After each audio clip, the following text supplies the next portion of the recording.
All right. Next act coming to the stage. Actually a surprise. We didn't even know he was on the show, but we're very happy to have him. It's Mendlow.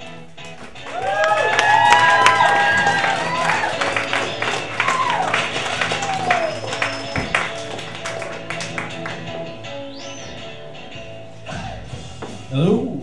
This is my second night of stand-up, so I'm a little rusty. That's why I got the notes, but everything seemed good. Personally, I think Jesus said it best when he said, "Hey, why are you nailing me to this? Do you know who my dad is? Fuck."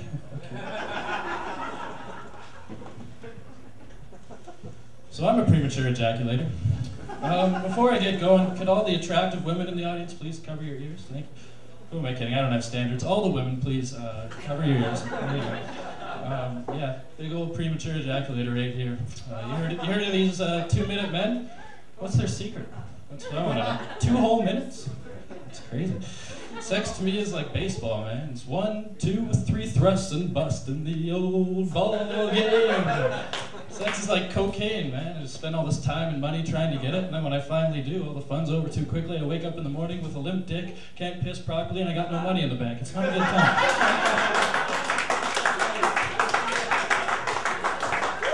So, guys, do you ever get this where after sex you realize you absolutely despise the person you just finished plowing your penis into? It's like 2 hours ago you thought she was the greatest thing in the world, you're hanging on her every word, and you're just like, oh wow, she's just a fascinating person.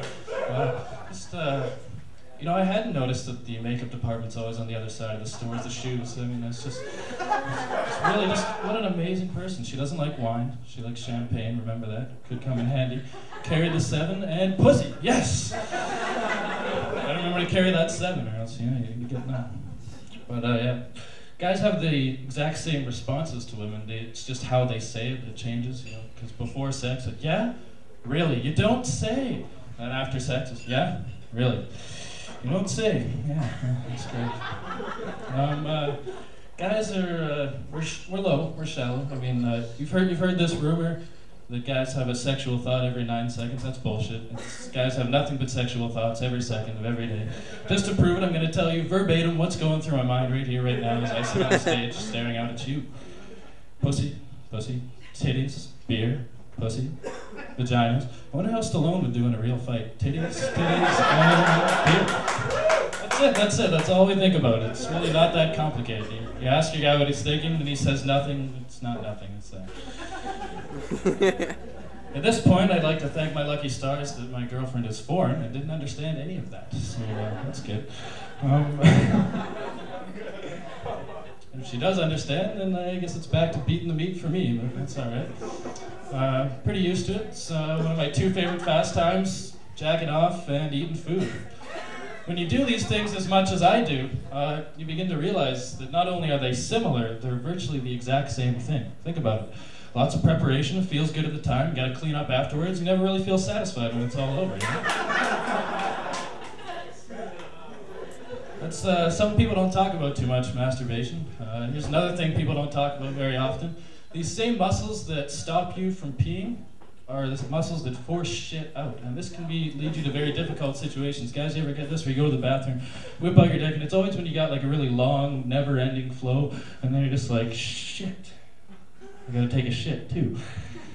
This is a very difficult scene. Here's what you gotta do. You gotta stand on your tippy toes, clench your butt cheeks, that'll cause the piss to spurt momentarily, followed by a brief second pause. In that split second, you gotta pinch the tip, pull a 180, sit down, get the dick underneath the toilet seat, and release both ends. A stand-up pee to sit-down shit. It's the most complex form of muscle contraction known to man, bar none. Forget labor, the human body was designed for labor. It wasn't designed for that shit.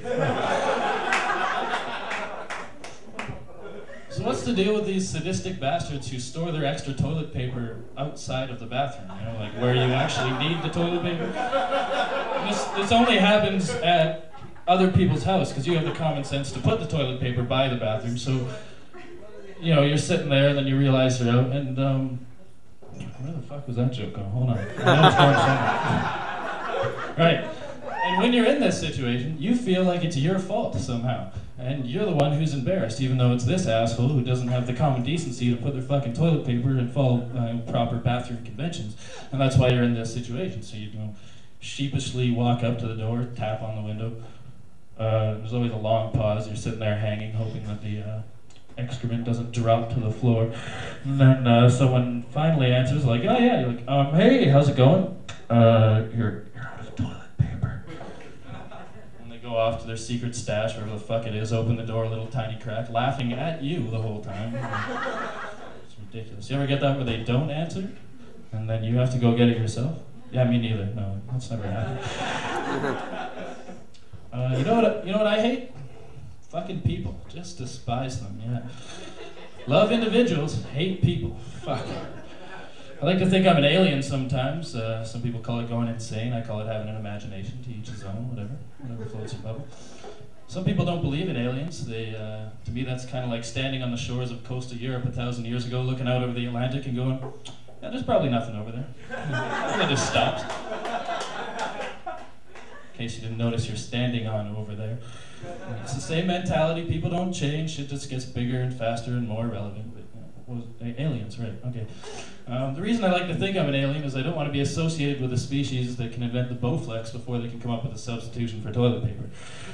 You know, we got scientists working around the clock to perfect the all-in-one ab-crunching machine and harpsichord, but when it comes to wiping the shit off our ass, we're sticking with a handful of dead trees, and we're pretty okay with this. It's about as good as it's gonna get.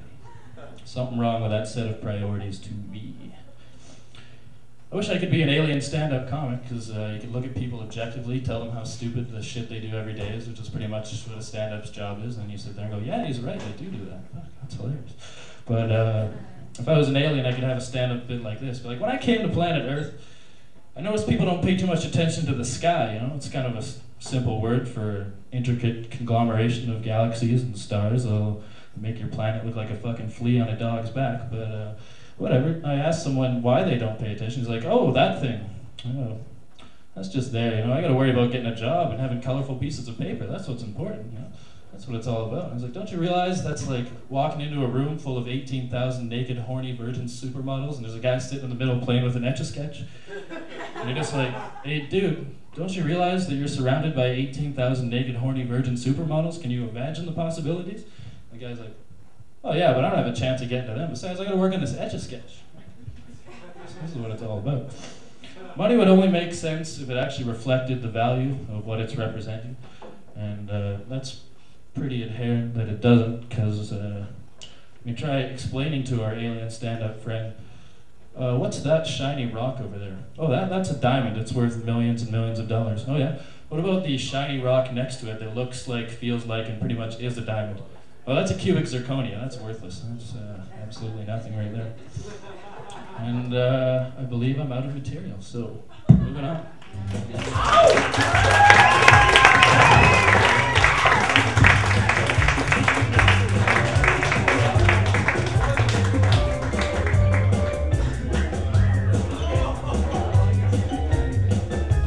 I just knocked over a tray of shooters. Anyone? Free shooters! Free shooters! Right here! Big round of applause for D-Lo, you guys. Come on, let him hear it.